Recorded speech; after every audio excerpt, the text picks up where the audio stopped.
Quel est le point commun entre Jurietti, Thuram, Laurent et Fontaine? Bon, d'accord, ils ont tous joué en équipe de France, tout comme 800 autres sélectionnés.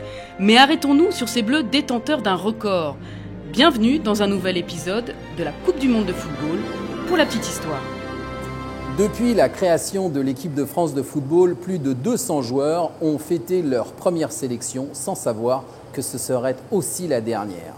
Franck Jurietti, par exemple, en octobre 2005, face à Chypre, il remplace Sidney Govou, 5 secondes avant le coup de sifflet final. Franck Jurietti détient ainsi le record de la plus courte carrière internationale.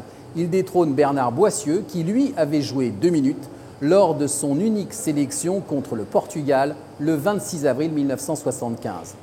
Dans la liste des Bleus éphémères se glisse un certain Michel Hidalgo, avec un passage éclair sous le maillot bleu en 1962.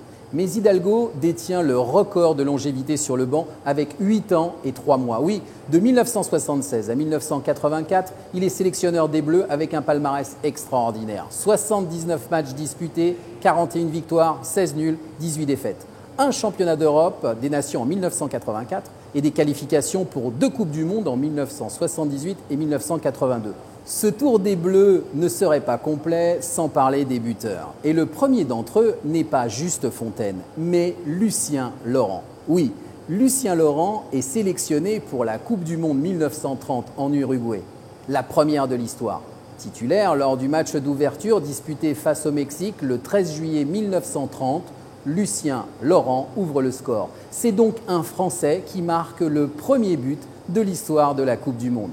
Naturellement, qui dit but et Coupe du Monde dit juste Fontaine et son record imbattable. Fontaine a en effet réussi l'exploit de marquer 13 buts en 6 matchs lors de la Coupe du Monde de 1958. Notre sélection des recordmen ne serait pas complète sans le plus capé de tous, Lilian Thuram.